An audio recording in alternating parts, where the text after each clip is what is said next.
Welcome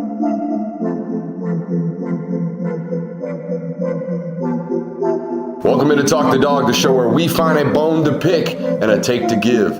These are not hot takes. These is dog takes.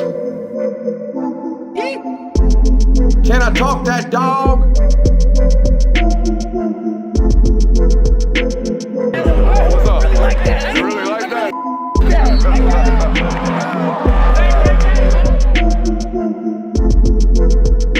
Let's shut up and grind some tape. What is up, ladies and gentlemen? Happy Wednesday to you. We do it every Tuesday and every Wednesday. Hot off the presser, your boy comes rat-a-tat-tatting down them steps. Okay, fresh off the media availability out there in Athens. Had Tate Ratledge and Dominic Lovett available today. Okay, starting to get into the rotation. Starting to get into that point in the season where Kirby kind of gives us the same guys over and over and over and over again. That's okay. We at least got the quarterback once during the season in media availability. That was kind of new to see. Last year, I don't believe Stetson was made available to the media outside of game days, which is standard ops. But anyways, it was great to have Tate and Dominic today. Got to talk to both these individuals. We'll talk about Dominic last. Let's talk about Tate. First and foremost, I recently, last summer, started dabbling in some 7-inch inseams. You know what I mean? Hollering at these above-the-knee shorts. Then, as usual with me, the 7 inches got turned into, okay, I can rock the 7s. Let's try out these 5s. Let's try these 5-inch inseams. Now, a little bit too much thigh meat on the 5-inch inseams for yours truly, but I still try to rock them every once in a while. Tate Ratledge, big fan of the 5-inch inseam, okay? And I like to see big fellas showing that thigh out there. Skies out, thighs out kind of deal. A little bit different when you're 6'6", though, okay? 5-inch inseams look a little bit different on you when you're almost 6'7". So first and foremost, good to see that my man feels comfortable in them 5-inch inseams. I know that's normally for them track runners, them skinny folk. But nonetheless, let's talk about some actual football analysis. The quote of the day: if you're a football fan down south, you know about this football game. Tate Ratledge, obviously a Rome, Georgia native from Darlington Preparatory Academy. It's a boarding school up there at Darlington. Don't believe he boarded. I think he actually lived in Rome nonetheless. But this is a guy that kind of grew up a Tennessee fan. I think that's well known with Tate Ratledge's background, but obviously knows about this rivalry. Again, if you are a football fan in this conference or in this region of the country, you know all about this football game and what it means to this conference, particularly this division that will eventually go by the wayside next year. I asked him specifically, hey, you're practicing next to 3 guys now, 3 very different individuals as well, right? Monroe Freeling, Amarius Mims, Xavier Truss, all 3 preparing to potentially get some playing time this weekend. It sounds like Xavier Truss going to get the go at it, most likely, with Amarius Mims getting some reps as well. Monroe Freeling back to the back burner, as the true freshman should probably be behind those 2 upperclassmen. But I asked him about the differences in playing next to the 3 guys, right? And it was interesting to hear him actually be honest. Most football players in this situation, through their media training, will say, oh, they're all the same. I just go out there and do my assignment kind of deal.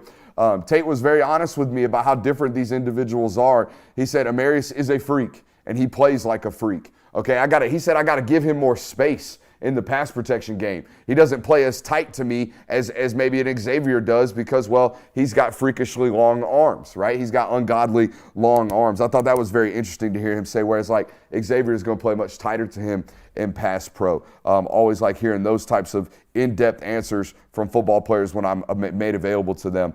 Obviously there was a question about the edge rushers, the young edge rushers, Marvin Jones and Damon Wilson. We talked about these guys last night. He was asked specifically about Damon Wilson. What's that guy doing in practice to kind of earn a little bit more playing time and stuff like that? And Tate's immediate reaction was what we talked about last night, a little bit of scout team hero. Never really the upperclassman's favorite person. You know what I mean? Always the guy that you kind of got to be like, hey, man, cut that shit out or else we're going to have to, do something about it, And it sounds like, they've gotten past that, and they're like, heck yeah, this guy's going to help us out on this football team this year. And he said he's using his speed to his advantage, and definitely has noticed that, all right, these young guys, when they come in, the real question of whether or not you're ready to play is, do you know your playbook? But the real physical question is, how do you hold up at the point of the attack in the run game, particularly against double teams? And he said it feels like Damon Wilson has kind of figured that part out. He was asked about Cedric Van Pran's run, and as any offensive lineman who's ever gotten any type of touch like this, okay, a run or any type of carry or catch or anything, you talk about that thing for weeks, and I mean weeks. And it sounds like Tate mentioned that they're not going to hear the end of Cedric Van Pran having a carry on the year. But this is what I really wanted to play. And I'm not going to play the clip of Tate answering the question, but it's a question that I asked Cedric this week as well. Hey, not only are they similar, that being Florida, not only is Florida very similar to you guys schematically, but they play a lot of football players, right? A lot of young guys in that defensive line, that front six, going to play a lot of bodies on Saturday, and you have to prepare for a lot of bodies. And this is what I love, and I think it's one of the many keys to success for this Georgia football program, and one of the many reasons why they are, quote-unquote, on top of the sport right now, is the intellect that their football players have. Look, y'all got five-star football players at the University of Georgia, but y'all got really, really smart football players, and if you don't believe me, take a listen to this clip here of Cedric Van Pran. Yeah, Cedric, seems like a unit that plays a lot of guys up front for Florida. How do you go about preparing for such a variety of opponent? So when they play a lot of guys, I think you have to watch more film. You gotta watch everything, and I know sometimes when teams are up late in games and they start to put other guys in, I know sometimes people have the tendency to maybe turn the game off, stuff like that. But I think with a team like this that plays so many guys, it's very important to watch those reps. Just because you never know who can get in the game, you never know who can end up out there, what may happen. So I think it's really important to watch extra film this week and just try to have a base understanding for each guy, what they like to do, their favorite moves, what their goal is being put in the game. I think that they do a tremendous job of playing certain guys in certain situations. So understanding that this guy is in, what is he in there to do? So I think that's the biggest thing, is just trying to, play the game within the game and kind of get a bit of an understanding of what each guy's role is on their defense without actually being told that. I thought the best part about that clip, obviously there's a lot there, right? I thought the best part about that clip was him talking about learning what each guy's goal is. What is their goal when this guy comes into the equation? And why is he here? Finding out why this guy has been inserted into the field and finding that in the film. Guys, I've listened to coaches for years talk about, hey, we got X, Y, and Z playing against us at defensive tackle this week at guard. Bring me their best move. Okay, bring me something that they're not good at. All right, bring me a tendency, right? We have all these coaches do this basic stuff, but to hear a young football player, and he is young, he's still young in his career, all right? It's going to be a long one for Cedric Van Pran Granger. To hear a football player like that looking and understanding the why, looking for the why. Why is this guy coming in? What is the goal of this individual? And you can hear it in Tate's answer today, talking about the same thing. I asked him, hey, what advantages do you get from their similarity? No advantages. You still got to prepare for them more, if not more, than any other opponent, because they play so many different guys, and you have to prepare for all of those. I also asked him, this is a football player who has his own podcast, right? Whoa, hold on, what's it called? Real Talk. Real Talk, right? It's Real Talk. It was with Rylan Godey and Tate Ratledge. Now it's with Tate Ratledge and Zion Logue, who almost hit me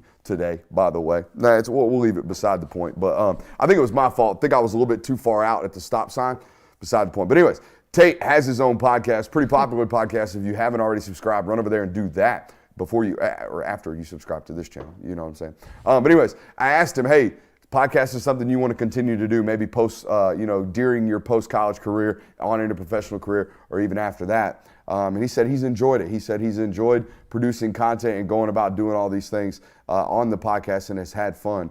And it made me think, might shoot my shot. Might shoot my shot at Tate Ratledge when he's done playing at the University of Georgia. Welcome into tonight's show. We got a loaded one for you guys tonight. We're going to bring in our boy, Brandon Carroll. He's going to be joining us today, giving us a little behind the enemy lines. One of our favorite guys down there in the Florida space, probably our favorite guy down there in the Florida space. Don't want to show any type of favoritism, but he is the one we're bringing on our show tonight. We're going to play a little game of minimum and maximum we played last week on this network, 2 weeks ago on this network. Most iconic Georgia and Florida moments under the Kirby Smart regime. We're talking about that tonight. Give me three predictions, three bold predictions. We will be talking about who you guys should be rooting for in this matchup tonight. We're going to pop off a pros and cons list tonight, all right?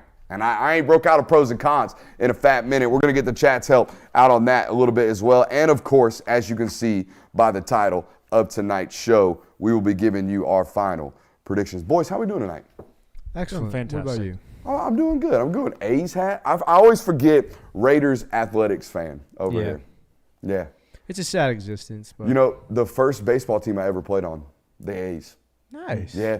I had a dope little A's hat. My brother played on the Cardinals. That's why. So I have both hats to this day. I got an Elephants hat that's absolutely sick. It's neon pink. And, of course, I have a St. Louis Cardinals hat that I relatively enjoy as well. But, hey, welcome into tonight's show. Make sure you're hitting that thumbs up button, like, subscribe, and rate, and review. And before we bring on our boy Brandon, I also want to give a shout-out to Prize Picks, okay? If you run over to Prize Picks today, use promo code Brooks, you will get a 100% deposit match. What does that mean, my fellow friend? It means that if you put up to $100, okay, and you use promo code Brooks, Prize Picks will instantly match you $100 right there on the spot. Okay, Thursday night football coming up tomorrow. There's Conference USA football going on right meow as we speak, okay? And Saturday's slate is a good one as well. So run over to Prize Picks, use promo code Brooks today. You got over 100% deposit match. Also want to give a quick shout out to our folks over there at the Athletic Collection. Okay, if you like any of the posters you see around the studio in here this week and throughout the season, make sure you head over to the Athletic Collection today. No promo code needed, okay? But if you grab one of those posters, that is NIL supported, okay? So the athletes that you buy posters of, you're also putting a little money in their pockets. So head over to the Athletic Collection today and run off and buy you some of them posters. All right? Make sure you hit that thumbs up button, like, subscribe, rate, review. Let's bring in our boy, Brandon Carroll. Is he patched in? Yep, he's in right now. Brandon, how we doing today, baby? I'm doing good. I appreciate you having me on. First time since LA, so it's good to be back. That's right. Return guest, return offender here on the network. Hey, we got a rule around here. Most important question you'll answer all day today. If you had 5 sauces on your fingers and they were, okay, all 5 fingers are sauces, they're the only sauces you get to use the rest of your life. What 5 sauces we got? Let's go. Oh, I got you. All right. So we got ranch, number 1. That's on the thumb. Honey mustard. We got buffalo. Oh. The last 2 are gonna be tough. Last 2 are gonna be tough. Come on. I understand. Let's go with like a barbecue, like Okay, a honey barbecue. And then the last one we're just gonna round out with some ketchup because ketchup's versatile. It can do whatever, and so I gotta have it on me at all times. Ketchup's classic off the bench guy. Get you some buckets. For sure. Yeah, Yeah, absolutely. no doubt. It's a solid list. Not bad. No need to criticize you there. Hey, but we're going to do a little thing with our guests, with particularly the family guests, the ones that have been around every once in a while. We're going to stop treating you guys as, hey, welcome in, guests. What do you think? We're going to start treating you guys as a little bit of co-hosts. So Brandon going to be joining us today. Brandon, quick opportunity to give the folks your handle on Twitter because I'm not going to be able to give it to you the rest of the time. So how do we find you on social? At It's Be Carroll. So 2 R's, 2 L's in Carroll at It's Be Carroll on Twitter. No relations to Pete, right? What is it? No relations to Pete Carroll, correct? No relations to Pete Carroll, even though that'd be pretty cool. That would be pretty cool. You not. probably already have a job as a GA somewhere. I'm just going to let you know. 100%. Yeah. 100% would, but Who you know, right? Who you know, not what you know. But hey, let's play a little game around here. We like to play minimum and maximum. Here's how this game works. We play it from the Georgia perspective. They are the favorite in this football game, 14.5 points, I believe, last time I looked on Vegas Insider. So here's how we play this, an example. Guys, what are the least amount of points UGA can score in this football game and still manage to come out with the win? We'll start with you, Jay Will. I put it at 24. Ooh. I think that Georgia can keep Florida to like 17, 20 points at the very like they can keep them at that range. Yeah. And I think if Georgia were to have a bad day offensively, I think they could still muster up 24 points to get the win. 24 Yeah, points. I like the 24 range. I would even say 28 is like comfortable. in order to be like comfortable. But I think bare minimum 24, 25. I think you have to score at least 4 times in this game. I think this is a football team, before we get to Brandon, I think it's a football team in Florida that, like Ole Miss and like Missouri, they've kind of shown through SEC slates that they can actually score the ball. Like, I don't think offense has been their problem throughout this season. So I put it at 28. I think you got to score at least 4 times offensively, or even that 27 range. I think is what you were alluding to. I think that's the magic number if Georgia's going to feel comfortable with a win in this ball game. Brandon, what say you? Yeah, I got 27. I think that similar to y'all, it's not going to take too much, but it will. Florida can score the football when they're clicking. So I do think 27 is kind of that range, having the ability to score 4 times offensively, or potentially 5 times. So now this next one to me always kind of is directly correlated to the Vegas spread, because how many turnovers you can allow and get away with a win is basically how much better you are than the other team. How many points can we spot the other team? So it's always, to me, it's right at the Vegas line. The Vegas line right at 2 touchdowns. I think you can't afford to have 3 turnovers in this football game. If you have 3 turnovers in this football game from Georgia, you're going to be sweating a fourth quarter win out in this ball game, I would imagine. Yeah, I feel like that's kind of been the line, because against Auburn, you had 2 turnovers. If you had that third one feels like it might have gotten you, and Auburn might have been able to take over the game and pull ahead, and Georgia may not have been able to muster up a comeback. So I'd say 2 is a really solid line. Yeah, I like 3. I think you can kind of get away. I mean, you obviously have to couple that with some offense, but 3 is probably the absolute max you can get away with. Go ahead, I prefer Brandon. to have none. I agree with Kirby. I think 3 is that number, that magic number, just because I do think Georgia gets a few as well. So, but if they get 3, then it could be a tight matchup till the end. So. The chat's hovering around 3 as well. Also, shouts out to the chat right now. Our guy Matthew McKinney watching and viewing us right now from Brisbane, Australia. Now, this is how big of a thing Josh Pate is, by the way.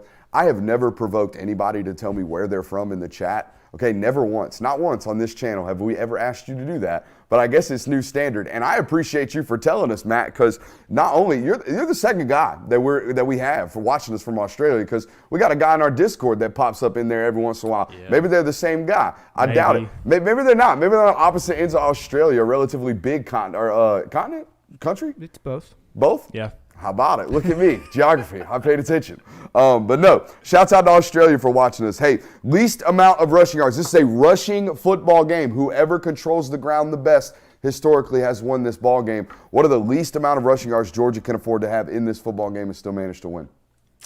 So I looked at it as like, if Carson Beck were to throw for 350 yards, let's say that, then if Georgia rushed for 100 rushing yards, that's 450 total yards of offense. That's a really good day. Yeah. So if Carson Beck plays phenomenal, then I put it at 100 rushing yards. Like, that's the least amount of rushing yards Georgia could have and be fine. I agree with that. That was kind of what I was going to hinge it on, is how well does Carson Beck play in this game, because Georgia's going to need to throw the ball at some point. But if they're just going to try to run the ball, it's got to be over 200. If you're going to try to have a balanced attack, I think 150 is a good spot to see. Yes, it's a tough minimum-maximum debate because we don't know how the rest of the game plays out, right? It's one of those toying around questions, or one of those what do you call it? Hypotheticals. Yeah, hypotheticals. What do you got there, Carol?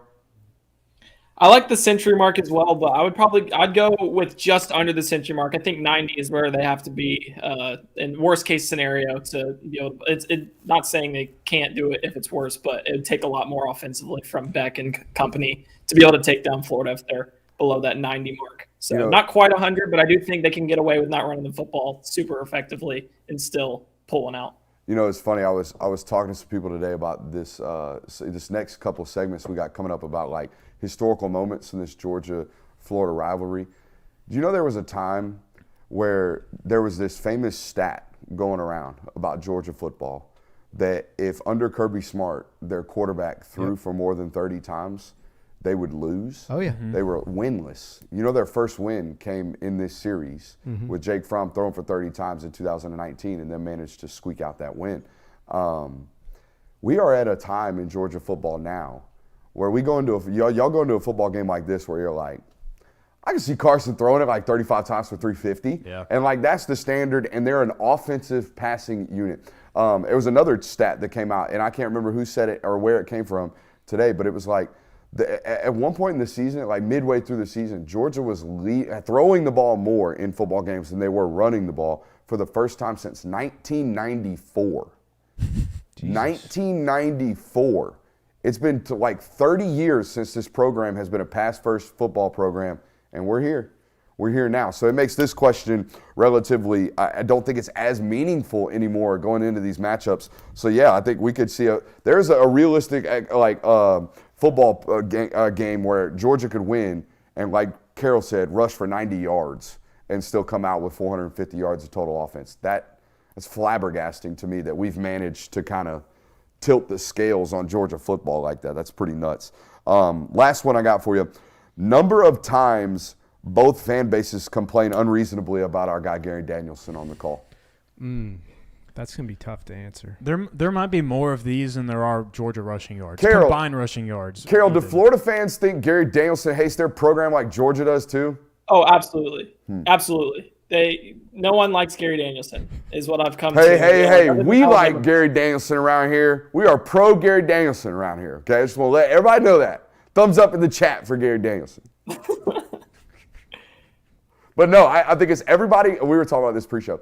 Everybody thinks Gary hates him, except for Alabama fans. Oh, yeah, dude. Everyone thinks he loves Alabama. And that's because everybody has experienced the CBS game where it's Alabama versus ex-SEC opponent, and they just listen to Gary Danielson like, oh, my gosh, Nick Saban, how great is he? Look at what Nick Saban did here. I mean, to be fair, that's because for so long – absolutely. For the majority of Alabama's career, Gary Danielson's career with the SEC. Well, yeah, it's justified. Alabama's been the standard, so I get it. I get why it's also frustrating. Yeah. Gary Danielson, my boy. He's my guy. You know why? Because every time I watch it, Gary's the only one I'll listen to. You know, because I watch a lot of national games now. They're oftentimes on mute unless Gus is calling because I just want to tweet about Gus being outrageous. And I like Klatt. I think JK is really, really good at what he does. I think he knows football. But Gary hits the notes. Gary hits what he's supposed to see. And as a color guy, your job in that situation, in my opinion, is to see what you are supposed to see upon one review. Because here's how it happens. The play happens. You get the replay before the audience gets the replay right in front of you, okay, the one that they're about to go to, and then you get to talk over that one as it's on the hot cast, right? So he's getting a chance to really see a press box view, a TV replay, and then he has to come to you immediately with analysis. Guys, that's a pretty hard job, right? 9 times out of 10, when most people like me are doing the film review, they're like sitting in their little cave and they're replaying it back and forth, and they're like, all right, this is what happened. He's getting 2 clicks at it and then having to go with it. So if he doesn't see it the best way you see it, all right, give him some break, all right? I think Gary does a really good job. Anyways, let's talk about a little behind the enemy lines. This is a famous article that every team site company does except for ours because we don't really be rocking it like that out in Fan Nation. Carol, have you done any behind the enemy lines articles for Gators Country this year? It's been a while. Not this year. We did some like in 2019, but other than that, it's been years. So everybody does it across the board except for Fan Nation, but we're going to do a little version of it right here. Told Carol, prepare a couple of questions. All right, what about the Georgia football program? I prepared a couple. I say we trade off back and forth here. I'm going to ask you first. What's been the magic trick with Mertz, Carol? Because like going into the season, I think the main storyline was, damn, that 2024 schedule is going to be pretty rough, and are y'all going to be able to survive it, that being the Napier staff, with what's going on at quarterback because y'all just settled on Graham Mertz in the portal. That was the national narrative around Graham Mertz. We look up halfway through the season, some bitch throw for 2,000 yards and look pretty solid for Florida. So what's been the key to that turnaround? Yeah, I think just having an offense that he fits into is the biggest thing. You look at him at Wisconsin, and it was a lot of under center, a lot of just not what he did in high school that made him such a highly touted recruit coming out. Obviously, he played in Kansas, so the level of competition wasn't necessarily there. But it's also getting to play in an offense like Billy Napier's where there's a ton of motion going on. He's able to read the defense really well because of everything that's happening. See if they're a man, see if they're in zone. And then also having a rushing attack that might not be what it was last year, but still has shined at times to give him some confidence to move forward. And then just his ability to target the short and intermediate areas, I think has instilled some more confidence into him, which we've started to see in how he's targeting down the field more consistently. You saw him kind of the light bulb tick and come on specifically against South Carolina to where he was throwing all over the yard. And I think really a big part of that is just him getting to understand the system, getting into kind of his own in this Florida offense and commanding the game as if he is, not I don't want to say a top quarterback in the SEC, but surely a top 6, 7 quarterback right now in the conference. Yeah, I definitely didn't foresee this happening in terms of just like the consistency in his play. He's been like the lone consistent portion of this offense, at least in terms of the decision making that he's had. I think early on in the year when I watched him, and I think you can attest to this, Brandon, when I watch quarterback play, if you're giving up free hitters, like if you're just having random guys just like blow through the offensive line or like come off the edge and sack you immediately, a lot of that has to do with quarterback. Like a lot of that has to do with the quarterback being comfortable and IDing who we need to pick up based off the look that I'm getting. Over the last couple of weeks, I would imagine y'all have seen fewer of those on tape, have you not, Brandon? It seems like the operation is getting much cleaner as the season has progressed, has it not? Oh, absolutely. And that's what he was brought in to do. That's the thing that he arrived at Florida because they went through 24 transfer portal quarterbacks, according to Billy Napier, said that he was their guy. Whether you believe that or not, it is what it is. But that's how they kind of said that was their process or whatever. And they knew that when they got him, per se, he was supposed to be the operator. All right, he was supposed to be the guy that could make those calls at the line of scrimmage. And it started to really, you've seen that more consistently in the last few games, just because, again, I think it just goes back to him starting to feel himself a little bit. All right, you see it when he plays. He got a little bit of swagger now. He's got a little bit of edge, and so just having that, I think he's able to kind of dissect defense, dissect pressures, coverages, etc., to really allow this Florida offense to tick at a higher rate than it has since Billy Napier arrived. For a football player from Kansas, by way of Wisconsin, okay, if you've heard of Graham Mertz's post-game interview, Dap game is strong. Dap game, Dap game is hella strong from our man Grammy Mertz. Am I right, Brandon? Hey, he's white boy of the month. There's some nominee there. Him and Ricky got that one kind of locked up. Yeah, Ricky Pearsall could go play AAU hoops right now. It just fit right in. He's like, "What's up, boys?" Ricky Pearsall. We're gonna talk a little bit about him later. You got to ask me one. We're trading off here. What's up? So obviously, we're going to start with the obvious. Brock Bowers being the game breaker that he is, with him going down and this offense set to potentially undergo some changes, where do you think specifically the Dogs make some tweaks, and how does that differ from what we've seen just Mike Bobo implement throughout this season? Yeah, we talked about it a lot last week during the bye week about how you kind of have to first of all, you got to change from a 12 personnel team to an 11 personnel team, because I think we're not going to trust, as an offensive staff, Lawson Lucky, okay, because Pierce Spurlin's in a cast, by the way. I'm just going to let you know some injury news there.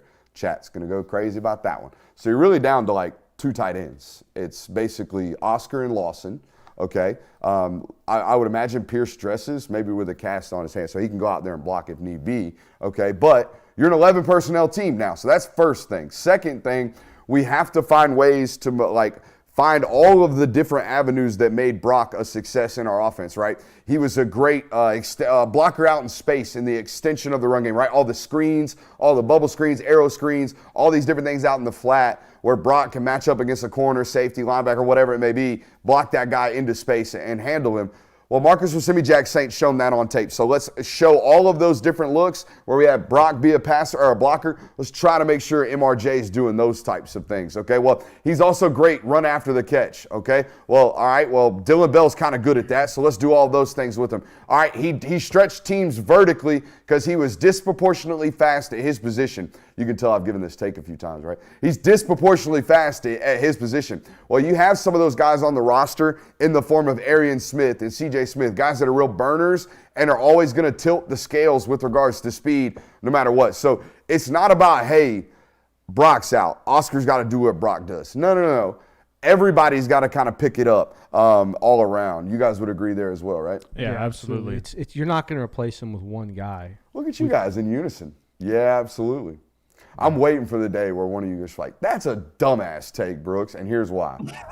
I'm just waiting. That's definitely not the one that we're going to do. Yeah, no. Yeah. It'll happen eventually. Don't worry. You think so? Yeah, even. I don't think I've ever had a bad take in my life. I mean, Of course you don't. I think we kind of got there a little bit with the Washington takes you were giving. Yeah, there for a we little bit. told you to both pump were the like, brakes a little "Whoa, bit." buddy, yeah, whoa, let's settle buddy. down a little bit."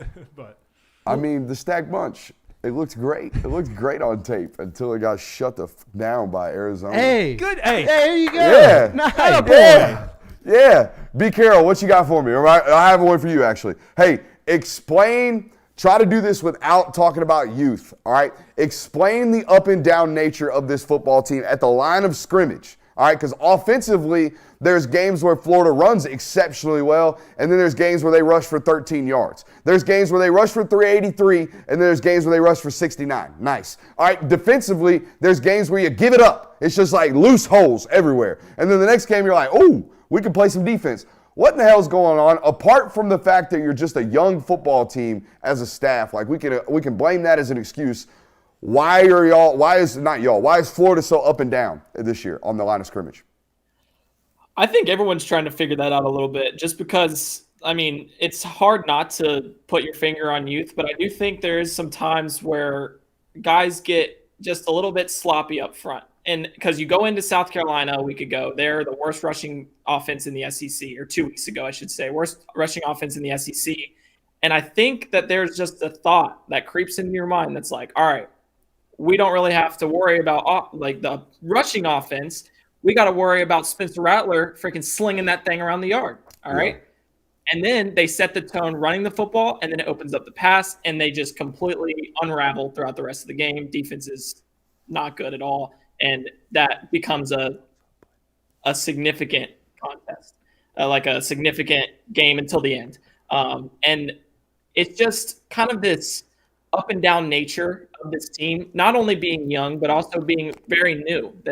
Defensively, they have Caleb Banks and Cameron Jackson, who are both first-year players in the system. They're great. They've been stout at times, but they're new. They haven't gelled yet together. And I think the same thing with the offensive line. You've had Kingsley Egwukin, who's moved in and out of the lineup. He's only played in 2 games this year, and he was your lone returning incumbent starter from a season ago. You got 4 new guys across the offensive line. So I think it's just trying to get to gel with that unit and not having a lot of opportunities to do so in terms of like there's always rotation, there's always new guys, and it's just been difficult for them to do so in that first year under Austin Armstrong where they are, also with the offensive line. So a lot of movement. Yeah, if we're doing this as a football team, if we're a lot of peaks and valleys, historically, a lot of valleys going on against Georgia, okay, when you walk in against a really, really say what you want about Georgia, they might not be as talented as they used to be in years past. They will never, ever, under Kirby Smart, in my opinion, beat themselves. The moment we start seeing that happening, you can start, I think we said the same thing about Saban, too. The moment Saban teams started having 16 penalties, people were like, what in the world is going on? The moment you start seeing Georgia oh, man, they went 4 quarters misfitting a singular run scheme, or they went 4 quarters not making an adjustment on this. The moment that happens, I think we'll start having some questions. But until then, I think they're pretty rock solid against football teams, again, that are doing this one. Hey, what do you got for me, Carol? So, obviously, Georgia's undefeated, top-ranked team in the country, but they have had some struggles this year, which is uncharacteristic throughout the last 2 years. They've had a little bit, but it's kind of seemed as if it's more consistent this year. Struggles at Auburn, against South Carolina, Vanderbilt 2 weeks ago, even a little bit. Are there any notable errors that are allowing teams to stick around, or do you think it's instances of playing down to their opponents? No, I don't necessarily think it's that. I haven't seen a football team necessarily come out flat or disinterested, right? Actually, it's funny, the wording out of that Vanderbilt, when I was on the sideline there, I was asking a couple guys, bro, they're getting dressed in a damn tent. What's the vibe? Are they just trying to get out of here? What's the deal? And it was honestly, they're really, really business approach right now. They just want to handle business, take care of this game, and get home. But it's not about getting home, it's about taking care of business. So the idea of them coming out flat is not the biggest issue. To me, it's about getting off the damn field defensively. You talked about those 3 football games you mentioned, right? South Carolina, Auburn, and Vanderbilt. The one constant in all 3 of those football games is first drive success. South Carolina scored on their opening drive. Vandy scored on their opening drive.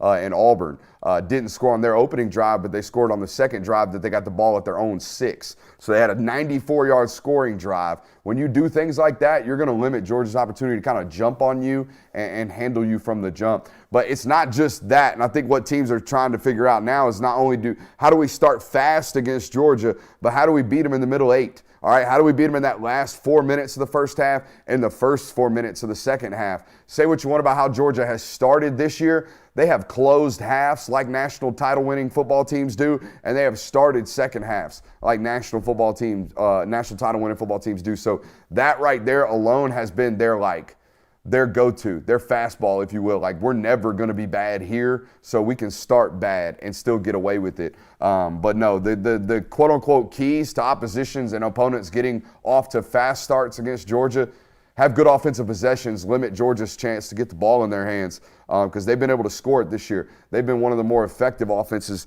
in the country with Carson Beck at the helm. Hey, what is the vibe around the Florida program right now? It was funny. When I went down to Jacksonville last year and kind of talked to a bunch of the different beat reporters about, like, hey, same question. What y'all think about what's going on here? It was a lot of, I don't know about this Bayou Billy guy. I don't know about this. I think we know about this now. At least that's my feelings about that Florida program. What are people in and around the buildings thinking about the vibe around the Florida program right now? I think everything with Billy is all depending on which department it's in. Because there's the recruiting aspect where it's like, oh, he's lighting it up. He's doing something that Florida hasn't done in a decade in acquiring talent. But then you look at just the operation offensively, and it's like a little archaic. Probably needs to hire an offensive coordinator. And there's just so many different things that you have to factor in with Billy and how this team performs. Like you said, or like we've said, they've been so up and down. So It's been hard to get a grasp of like what this team is really going to be or what it can be under Napier. But I'm somewhere in the middle. And I think that a lot of people are either sold or like really in on Billy and think that he's great because of the recruiting aspect, or they're completely out, think that there's no chance of return and the potential 6 wins in 2023, and then going into one of the hardest schedules in the country, if not ever, in 2024 is going to be what makes it not great for his future moving forward. So there's a lot of mixed opinions on Mr. Billy Napier, but there's still a lot of questions to be answered there to really, for me to, like you said, there's still, like, it's probably time that we've made an assumption or a conclusion on Billy or kind of understand what he brings, but I think there's still so much more to answer because of the challenges and the things that he's endured since his arrival at the University of Florida. I think when I watch Florida, I think you got to fix a couple of things, right? First of all, I think he needs to hire an offensive coordinator, and I think that will solve the second problem. You never stop. Like, once you make your bread as a coordinator and you have success and then you get hired as a head coach, guess what happens? You never stop coaching that side of the ball, ever. Kirby Smart will never stop giving input on the defensive side of the football. That's not the point of hiring a coordinator. Hiring a coordinator is to make sure you don't mess up all the other little things about running your program, right? You have a little bit too much talking going on in your program, probably because you got too many people in your program, right? These things can be fixed and solved. But in terms of hiring the offensive coordinator, that'll probably alleviate some of the special teams issues that are going on at Florida right now, because you just don't have anybody doing that either. You don't have anybody looking over that. So I think the areas of oversight in this program are solvable. But here's my thing, Brandon, and if I could speak to Florida fans for a second, and I know this is going to sound really back-asswards considering this is a Georgia Hour and a Georgia Network, but if I were a Florida fan, say what? You're going to get in trouble. They're going to... It's all good because this is universal. This is what we call evergreen content with regards to coaching and evaluating coaching. I look for two things, right? Do you do the right things? Are you schematically solid? I think they are 100% schematically solid. The other thing, do your football players play hard for you? All right, that's very, very important. And do people want to play for you? That's right. Do they play hard when they're there? Can you get them to go there? Bro, he does those things, and he does those things way, way better than the last guy did, right? That was the demise. I think that's the other thing that I don't think a lot of people talk about with Billy, is how far behind he was when he had to take over the job and how much of from a roster standpoint, of a rebuild this is. You don't believe me? Look at their roster on Our Lads right now. Run over to Our Lads, Google Florida football depth chart. What you will see, all right, is there are upperclassmen who transferred in there and freshmen. That's about it. That's the majority of their roster. Upperclassmen who've transferred in there and freshmen. You know what that means? That means odds are that player got there the last 18 months when Billy was there. This was a full rip it down to the studs, build it back up. The other thing that about Billy that I think gets overlooked, particularly from the Florida side and Florida fan side of things, not that you have to care and take other coaches' word like for gold, but listen to the way other coaches talk about Billy Napier and how much respect, like genuine respect, not got a lot of respect. I'm talking about like when we watch them play, we know they're schematically sound. We have a tremendous amount of respect for the way that they're coached, how they're coached. Kirby Smart saying yesterday, I believe in the long-term mission of Billy Napier. I think he's going to have long-term success and get that thing on the right track. That's a Georgia guy talking about a Florida coach. So yeah, dude, I think there's room to be or reasons to be optimistic. Okay, and if you're a Georgia fan, there's reasons to be on alert. Like, okay, Tennessee looks like they can win with defense and running the football from a coordinator and a head coach's past who only really throws air raid concepts to win. Like, that's kind of new, a new development. That's a sign of good coaching.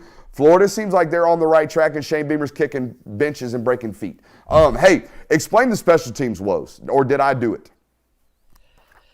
I think you did it. I think that's a good kind of summary of why the issues are what they are. It's a lot of just Billy Napier having too much on his plate and not being able to do those little things, and or even delegated to an on-field coach. The special teams coordinator, or the game changers coordinator, as they call him at the University of Florida, is off the field.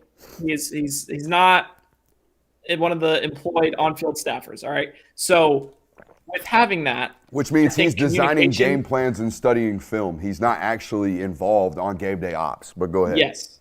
So because of that, the communications aspect of it is a notable glare. There's countless times this season, it's probably off this hand, it's probably onto the next one, where they've had 10 players on the field for a kick coverage, a kick block. And against South Carolina, when they lined up to kick it and try to tie it against the Gamecocks after they went up and scored, there were 10 guys on the field goal unit. And where they were missing a dude, the South Carolina squeezed through and got a block. And it's just, it's kind of rears its ugly head over and over again. And I think it just ultimately falls back onto Billy having too much on his plate. I talked about it last night. I said special teams aren't that special. They are when you win in, like, you have to win in the margins. When you're on paper 500 football team, or we think you're going to be, and every game you play is a nut cutter, you kind of got to be close and paying attention to special teams. And these mistakes, Brandon, they're easy to explain. All this is a player goes out midway through the game or taps his helmet and can't go, and his backup's not getting called on the sideline. This is so wild to me to watch SEC football programs do this, because I go around to high school football games, and they got this little, like, square pad over there on the 50-yard line, okay, and it's got 11 dots over there, 1 through 11, and it marks every single one of them. And they go over there and they stand in. Oh, come on. They stand in their spots. All right, they got all their little circles, and they go 1, 2, 3, 4, 5, and they go, all right, coach, we got 11. Punt team, get on out there, right? Punt alert. Like, every football team in America handles this. Florida can't seem to get it done. That is a sign of, like, again, just doing too many things, just out here trying to do way too many things as a head football coach. You are a CEO at that point. All right, this is something I've got to learn as a business owner. If you can delegate it, you need to delegate it, okay, so you can go handle the stuff that you have to do, right, that only you can control and that you need to have your hands on. Hey, I know neither of us are historians. None of us are very old, but most of us were and have been paying attention and have been around during the Kirby Smart regime. So since 2017, here are the stipulations. Since 2017, by the way, if you haven't hit that thumbs up button, like, subscribe, rate, and review yet, what are you doing? Okay, since 2017, what are the highest or best moments, I should say, and biggest memories in this Georgia-Florida matchup? We'll start with you, Jay Will. Do you want me to just rip off all of them? No, just give me one. We'll round robin this BH. All right, first one, Nolan Smith turning the game on its head, basically by himself in back-to-back possessions. Oh, yeah. The forced interception, and then him punching the ball out against or not even punching out, ripping it out of Anthony Richardson's hands and allowing Georgia to get 2 quick scores onto the board. Go ahead, Kirby. To go off, also piggyback off that one, Kobe Dean's pick 6 in 2021. right before the half. Like, how often do you see a linebacker jump a hitch route on the outside? Out of empty, too. Out of empty. Yeah. So One of that Scott was like, Howard's best calls ever. Again, stole it right out of my mouth. I've actually told Scott this. I think it's one of the best calls ever. When you can mix in dinner's cooking into a touchdown call, 15, 10, 5, dinner's cooking, Nakobe Dean, touchdown, Georgia. You're like, I've listened to it a bunch. It's a great call. It's one of the best calls ever. Because like I get the goosies. I get the goosies listening to guys have like elite play-by-play calls in the radio, because I think that is, that's some good stuff right there. Carol, you got one? So there's not many for Florida.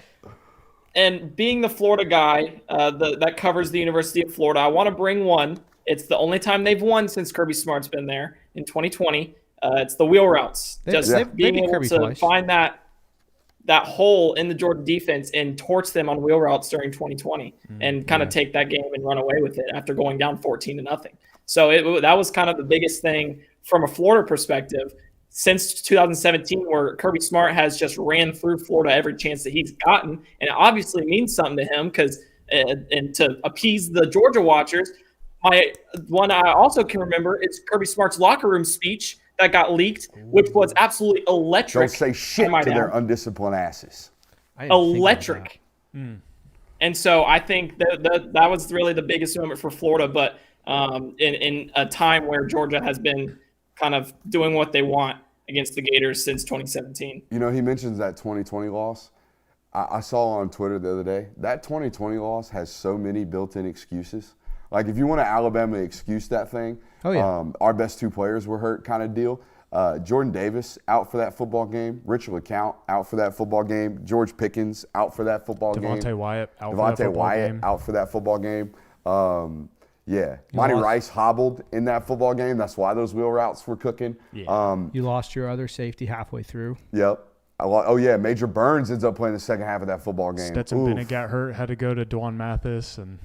Whole bunch of built-in excuses for Georgia fans in that football game.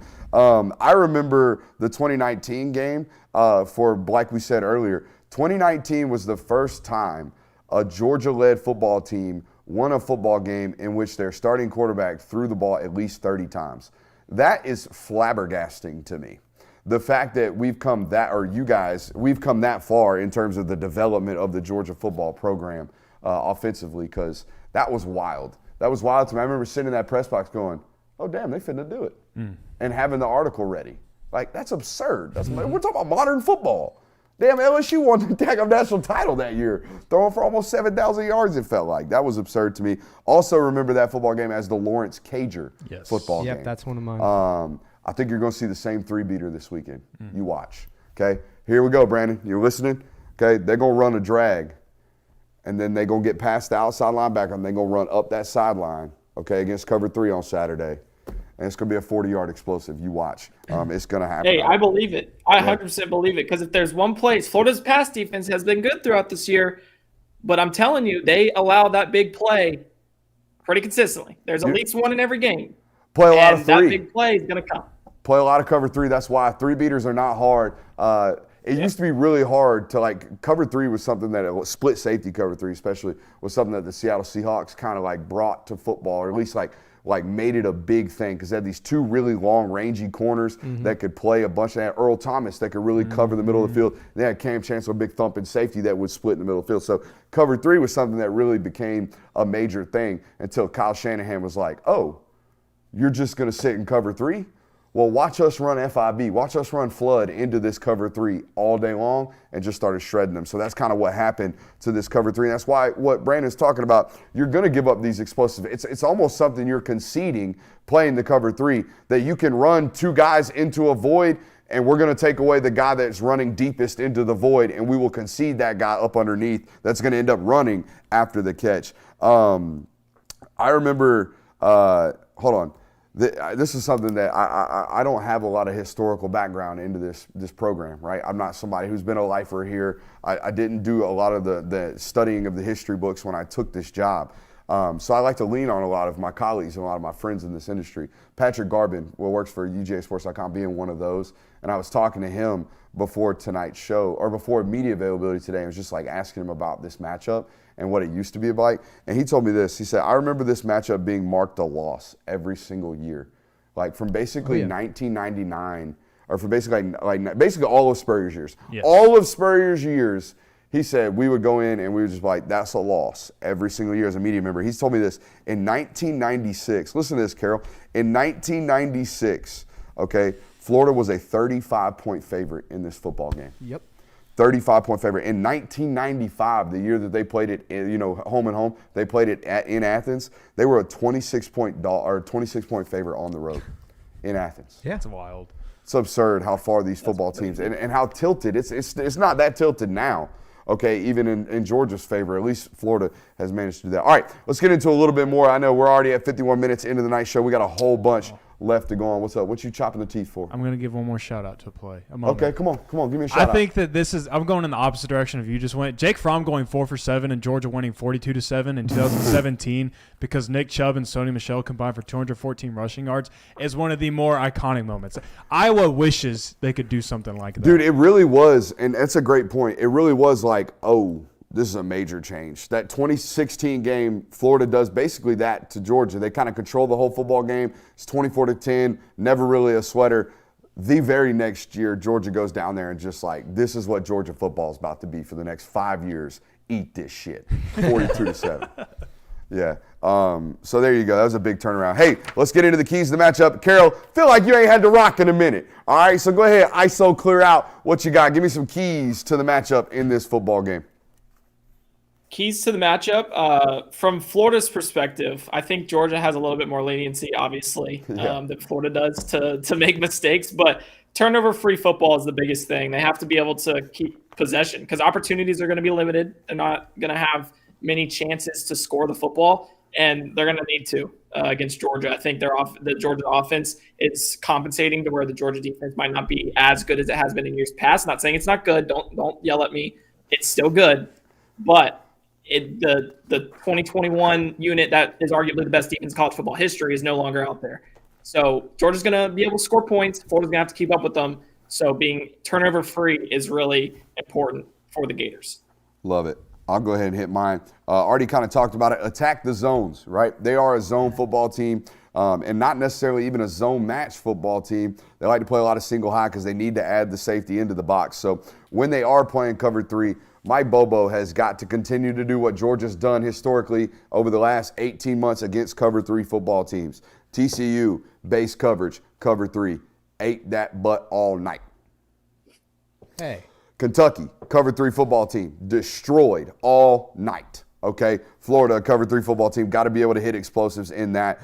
Survive the swing. I do think they are a good football team. They're well coached, that being Florida. There's going to be a moment in this football game where Florida either gets a quick turnover and punches it and scores, or has a sustained drive and draws it to within a score in the second half. Whatever it is, at some point, Florida's going to have some type of momentum swing here. You got to be able to handle that. And then the last one I got here is finish. This is a rivalry football game. You're going to have to absolutely cut the throat out of Florida. You're not going to be able to just step on it. What do you guys got?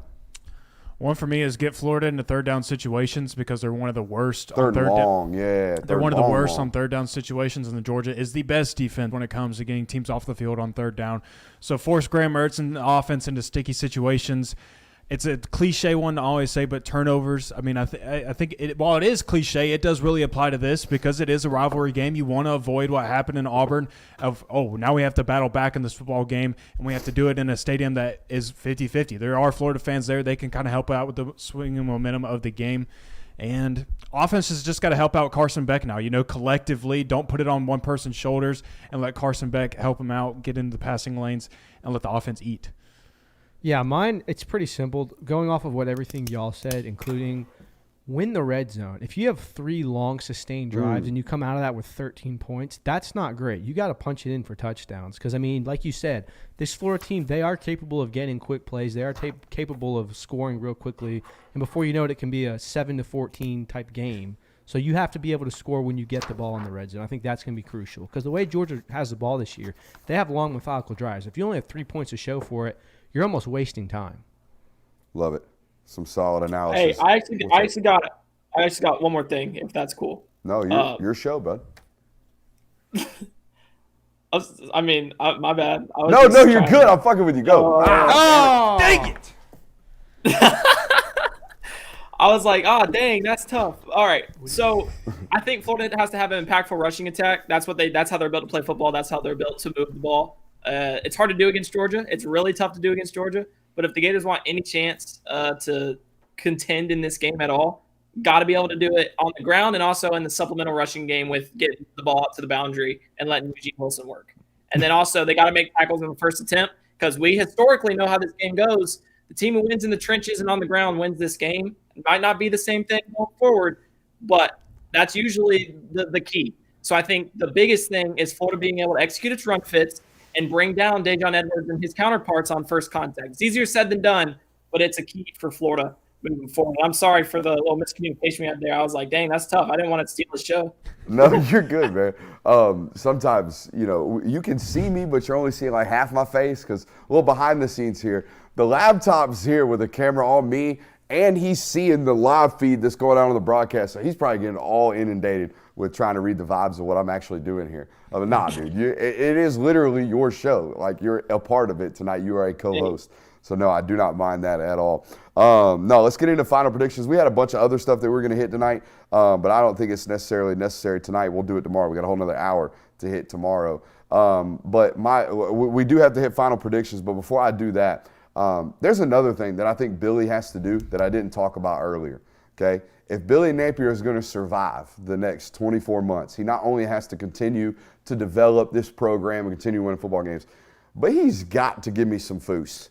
He's got to give me some fake juice in these press conferences, all right? Dude, I know you don't want to be there. I know. We know that. Everyone knows you don't want to be there. But you got to fake it a little bit, all right? You got to make the media think that you like them a little bit for them to cover you just a little bit better, all right? Now, I'm not saying you got to do what some coaches do, because I've heard of some coaches who are fortunate enough to have lakes in the towns of their football programs. That'll narrow it down really quickly. That invites media members that cover his program over to his house for a dinner every year. And then they go out on the lake, they have a little hee-haw, all right? You don't have to necessarily do that. But you can't have them thinking that you think they're worthless and that their job is pointless. I'm not saying he does that. But Brandon, he's extremely low energy in those situations, is he not? Oh, absolutely. And it's shown for quite some time. Recently, he actually fed us dinner at the facility. So that was a step in the right direction. But the energy has not kind of seen a boost. But I think he's trying to turn that corner. Foos. Yeah.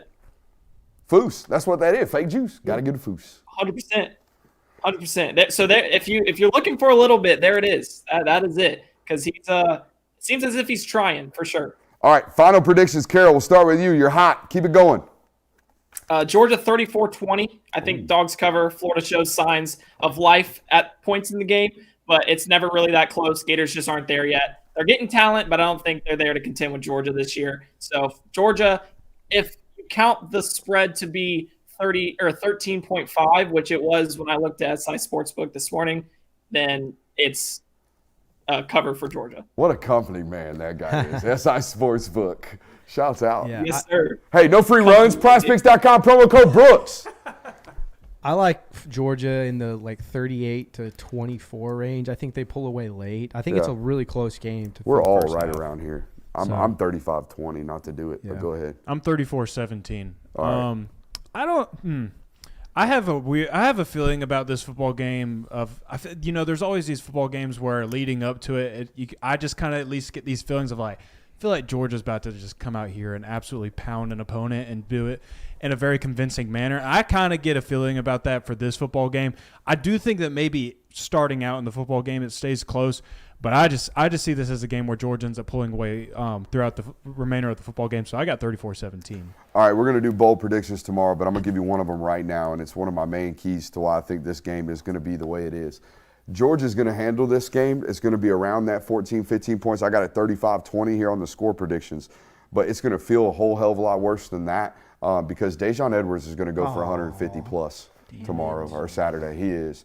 When you have a football team that's this bad at run fits, Brandon hit on it. They are I mean, not atrocious, but they're really, really bad. They're really, really bad at consistently fitting the run game properly. And one thing I've noticed about Daijun Edwards over the 3 years that he's played at the University of Georgia, 4 years that he's played at the University of Georgia, 3 years that he's been getting touches, if there's one guy not doing his job, Daijun Edwards is hitting that hole. No matter what the design of the play is, he finds the right one, okay, every single time, and it leads to really, really not necessarily explosive hitters, not 30, 50, 60-yard runs, but the 12, 15-yard gashers. He's going to have nearly a dozen of those, I think, on Saturday. Daijun Edwards rolls, Dogs roll, 35-20. Hey, we're going to roll on. Shouts out to Brandon Carroll for joining us tonight. Hey, Brandon Carroll, give him 3. Shouts out to B. Carroll for joining us tonight. We will be hot and live on NBR in a matter of minutes. Make sure you're sticking around with us, hitting that thumbs up button on your way out. I love you.